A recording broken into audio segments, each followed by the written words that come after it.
Hello, everybody.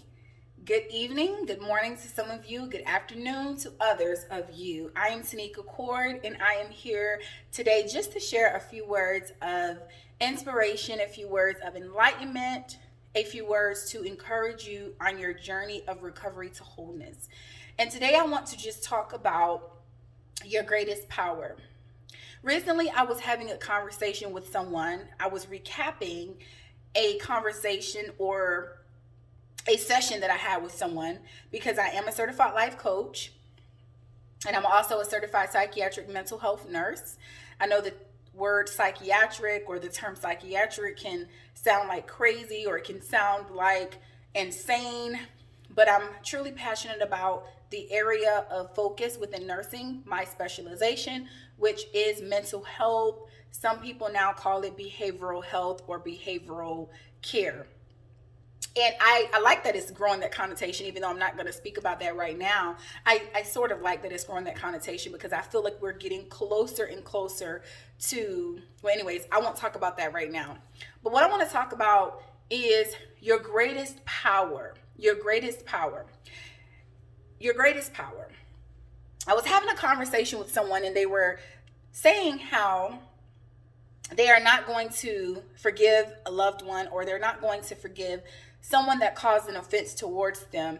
In other words, what they were saying was that before they receive their healing or before they begin to engage this process of recovery to wholeness or before they even begin to look within themselves to address some areas within themselves that are connected to accomplishing some other task, and I want to be very careful about how I am articulating what I'm saying because I coach a lot of clients, so I'm not here to violate anyone's privacy or divulge too much information. But in a nutshell, here is what I want to say. Whenever we are locked in or we are trapped or we are stuck mentally and emotionally and even spiritually, it will seep into other areas of our lives. It will seep into us being able, it will begin to infect our ability to accomplish other tasks, whether that be professionally, whether that is to meet goals financially, to make connections and have long lasting relationships. So relationally, and let me tell you, I know firsthand, I've struggled with a narcissistic mindset. I've struggled with behaviors that were all rooted in maybe hurt that someone caused me, but not just hurt that someone caused me, because we know there's a saying that hurt people, but when do hurt people get healed so that they can begin to help other people, including themselves, right? In order for us to be able to receive love from others, in order for us to be able to receive love from God, even, we have to be able to come. I don't want to even say receive love from God, because I'm telling you, God, he really found me in my mess, and he confronted me, and God loved on me. He pursued me with his love, and he continues to do so to this day. But definitely, in order to be able to build lasting relationship with others, receive love from others, being able to love others back, right? And change that whole connotation, hurt people. And we have to really be able to come face to face with ourselves. We have to really be able to own our own stuff, which leads me to what I want to share is that your greatest power is your power to choose, is your ability to choose. We have a choice in the matter of our healing, our inner healing, our emotional healing. One of the greatest tactics of the enemy, I believe, is to make us think that because we are where we are, because of what has happened to us in our past, that we have no say so, that we are without hope or without help, and all we have to do is just deal with it, right? All we can do is survive and not thrive. But I am here to tell you that that is a lie from the enemy. It is not the truth. And I want you to know that you have power, and your power is your ability to choose, your ability to make a decision, your ability to say that no longer am I going to allow my life to be dictated by another. No longer am I going to allow even my own self to keep me in a place of bondage, to keep me in cycles of inferiority, to keep me in cycles of insecurity. Listen, I like to say this often, is that your past, it may have happened to you, but you can happen back to it. It may have happened to you. It may have damaged you, but it does not define you. And the moment you make the decision, and here's the beauty of a decision, here's the beauty of a choice. Before you make the choice, before you say yes, even when it comes to going to school, getting your degree, even when it comes to taking your, if some of you remember, the first time you took your driver's test. I know when I went to go take my driver's test, and, I was afraid because I was not comfortable behind the wheel, okay? But you made the decision. You said yes. Before you even started your first job, you made the decision. You signed somewhere, right? You went, probably took a photo of yourself. But anyway, you made the decision before you even really engaged the process, or even before you knew everything that decision would require you to do. Yes, it's going to be painful. Yes, it's going to be uncomfortable at times. Yes, you may have to apologize, right? You may have to apologize to others. You may have to apologize to yourself. Yes, you will have to forgive people without them apologizing to you. Someone told me that if this person don't apologize to them, then they're not going to forgive them. If they don't apologize, then they're just not going to move past where they are. And the person was saying it as if their decision, because it requires a decision to not forgive someone because they won't apologize to you, requires a decision, a conscious decision, a conscious effort to hold on to that grudge, to hold on to that disappointment, to hold on to that offense. And granted, the individual, you may not know how to move past. You may not know how to forgive, or you may not know how to let it go when the person has not apologized to you. But let me tell you about it.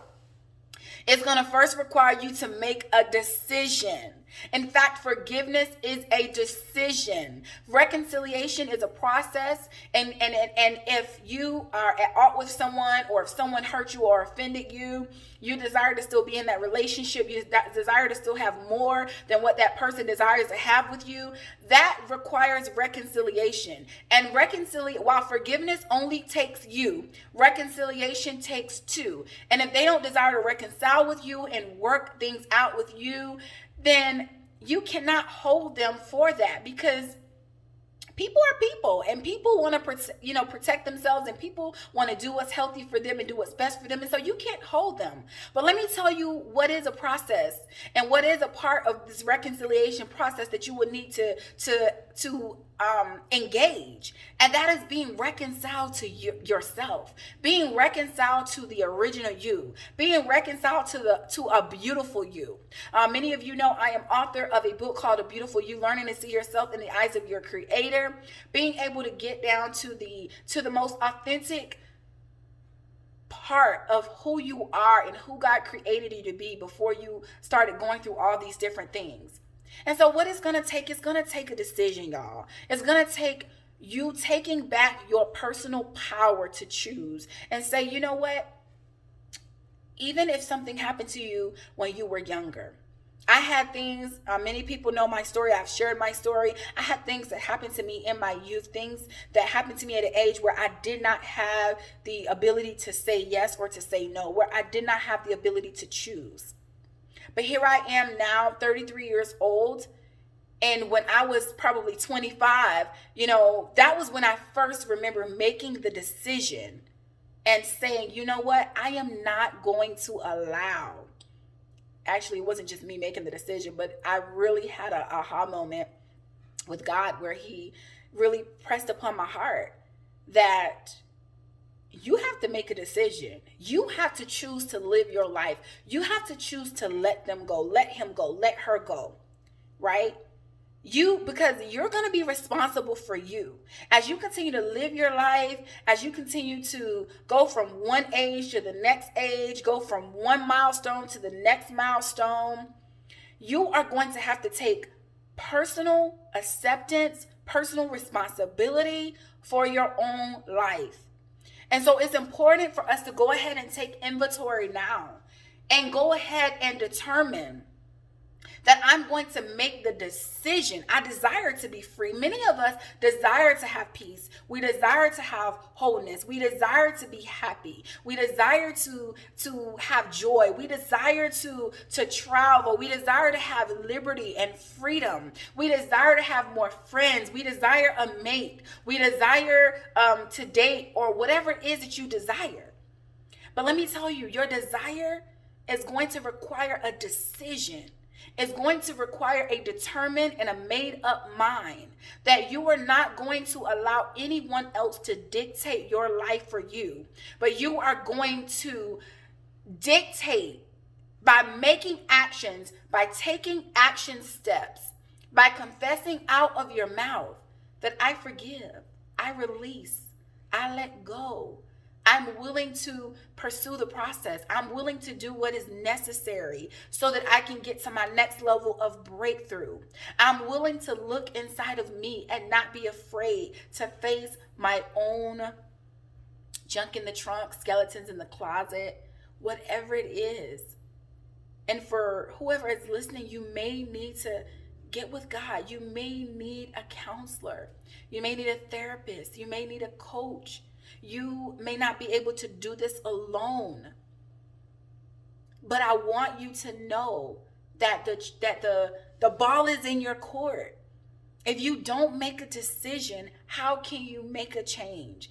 If you don't make a decision, if you refuse to open yourself up to the unlimited possibilities of being free, how are you going to experience that level of freedom? So I want you to know it starts with you. I want you to know that you are not without help. You are not without hope. And I want you to know that you still have, if you have a pulse, you have a purpose, and you have the power to change, choose, decide, determine to be, hold, become, and be a beautiful you. I love you. I hope the very best for you. And I pray that this encourages you to make a decision. God bless.